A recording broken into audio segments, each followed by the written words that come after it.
And we're back. Now, Mr. Smith, there has been some criticism. Here is this book written about Bermuda's most prolific time in history, which involved unrest from blacks primarily. And here's a white man writing this book. Some people haven't been too quiet about the criticism. How did you feel when you first started to hear the rumbles? First of all, anybody could have written the book, whether it was a white author or a black author. I think the perspective I came from was a little bit different from many writers in that I had a criminal investigation background. So the discovery of finding the research and the information and the material was quite easy for me to do, if you know what I mean, because I had that background. The reaction surprised me a little bit. Many people know me, they knew my background, they knew my political involvement, but what I found was this tremendous appetite for information of the 1977 riots. So the response was overwhelmingly positive, and I mean that. Hundreds of people have approached me since the book was launched and spoken to me in the street or sent me messages and expressing their words of support. And one of the overriding themes of the message was, thank you for revealing the truth.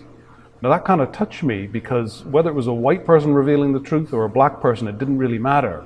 The truth was the truth. The truth was in these Foreign and Commonwealth Office files where they'd been sealed for 30 years. The criticism was from a very, very narrow perspective as far as I can gather. Anybody's entitled to criticism. Any book that comes out can be criticized. Were you disappointed? Well, disappointed in that, I've got thick skin. So I was more moved by, the book sales, I think, tell the story. For 2,000 Bermuda books to fly off a shelf in less than 3 weeks of retail sales, unprecedented. So the readers responded. That to me tells me far more about the appetite for information than any sort of grumbling on the sidelines about who wrote it. The why I wrote it is very clear. I say that right in the book. So there's no questions about why I wrote it. The who wrote it, I am who I am. Any other issues, I would just say I did note that the criticism was coming from those who had not yet read the book too. So I think that's significant as well. Now, talking about criticism, some have, because you joined the PLP, which is a predominantly black and a Labour Party. Right. Without going into deep personal, but what made you join the PLP? It came, as a police officer and during a police career, you can't be politically involved. So there were some members of my family who were involved and some weren't. Working as commissioner, I formed a relationship with 3 ministers who I reported to, and I got a tremendous amount of support as police commissioner. I had 5 consecutive years of budget increases, 5 consecutive years of personnel increases, and 5 consecutive years where I submitted business plans, argued my case, argued my point, and managed to persuade ministers to support. Now, it wasn't a quid pro quo. I say that to say I formed relationships with those who I reported to. They were Progressive Labour Party ministers. On the sort of social conscience side, I think that's always been deep-rooted inside me. It's one of the reasons I joined the police to start with. Somewhat idealistic, mind you, as a 19 or 20-year-old, and less idealistic as you work your way through. So the move into the Progressive Labour Party was driven by just, a passion for justice, a passion for doing something differently. And I did say earlier in the interview that I just refused to be corralled into, this racial dynamic. Bermuda's problem has been fundamentally racial since inception. Do you think that the race discussion will ever go away on this magnitude? Because it seems like it gets brought into just about every and anything. It does get brought into any and everything, but there has been an evolution in the racial conversation. We have certainly moved on from the days of E.F. Gordon, from the days of Roosevelt Brown, from the days of Dame Lois Brown Evans. So the conversation has matured. Now I see it more around economic opportunity and economic justice. And can Bermudians, black or white, have a fair share at the economic pie? That's the way I see it sort of transitioning. So I think, our generation inherited 400 years of a racial dynamic. And it really is up to us to try and work our way through it and resolve it so that we reach that fair and just society. And for me, and I think many Bermudians, it's now fair and just. The political side of it has been pretty much dealt with in terms of creating equal boundaries, constituency boundaries across the country. And now it's more about economic justice and treating people fairly regardless of the color of their skin. But what about those who, because I know, for example, there are other white members who have got a lot of backlash for joining the party. Did you have that same experience? I think yes and no. Making a political statement has a curious reaction. There are some people who just stop talking to you in the same way. I did notice that. There are some people who approach me differently in the street, whites. I noticed that as well. But for me, I fundamentally know very clearly who I am, and many members of the Progressive Labour Party knew very clearly who I was. So the reception at the party level was quite embracing, for the most part. There were some who viewed me with skepticism, and I accept that. There are not many whites who've come out publicly and said why they support the Progressive Labour Party. But I'm not a champion. I'm not a hero. There are many others who did it before my time. But the times are different now. I guess I was one of the sort of higher public profile figures who had not been politically involved to get involved.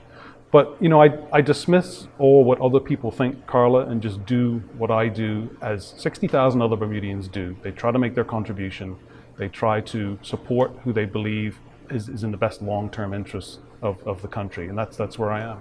Now, there's rumors that there may be a snap election. If that was to be, would you put your hat in again? Well, funnily enough, I don't really have a lot of political aspirations. I ran in 2012 because Premier Cox asked me to run in this particular constituency. I've not put my name forward for a subsequent election because I believe in one thing. I don't believe in professional politicians. I don't believe that you should enter politics to ingratiate yourself with whatever benefits come a politician's way. I believe in the opposite, and that is a people-led movement. And I've been asked that question before, I would only get involved if there was a very clear statement made, and I say statement, very clear support indicated by either members of a constituency or members of a party to say, here's an opportunity, we want you. I do not believe it should be the other way around. So, if that happens, it hasn't happened, but if it does happen, then I might make myself available. I don't believe in sort of hand-picking an area to run just because I want to get in and I want to win. I do believe it needs to be people-led, constituency-led, and branch-led as to who they want to run. Now, back to Island Flames briefly. Is there any part of the book that you wish now you could have either dug deeper into or maybe not spent so much time on? Yeah, there's some fascinating angles to the book. The whole Bermuda-UK relationship, the racial dynamic, the sort of murders, the executions, and all the outcome of the policy and all that. I think all that's fairly well covered. The Cordell Riley chapter, which examines what's different, what's the same. If we go to second edition, which we are going to have to go to because we've run out of the first edition, I'm going to be meeting with Cordell and asking him if he would think of expanding that particular section. The one part I think has been left out is this notion of the race-based voting. So we've pretty much covered everything else that I talked about earlier, the education system, economic opportunity, and the wage disparity and the politics of it. But the race-based voting, I think, is the one element we could add in there.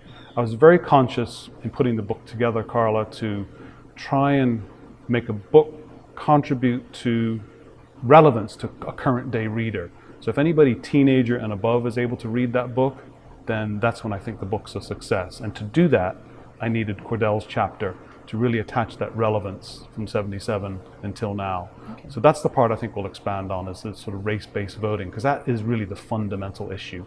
And what's next for you? Any other book on the horizon, or can you tell? Well, yes, I can tell, because I refer to it in the book. I still work full-time, but I do have an amazing amount of energy, I believe, to just keep writing and doing things that are of artistic interest to me. I still have a full-time job because you do not make any money out of being an author. Right. The next book I'm working on is called Black and Blue. It's a history of policing in the last 40 years. So it will chronicle my career in the police, because there are a lot of firsts during my period as a police officer. But I'll also bring it right up to the current date as well and talk about how policing methodology has changed and why it's changed. So I'm working on that one now. It's at least another 18 to 24 months away from being finished. Okay.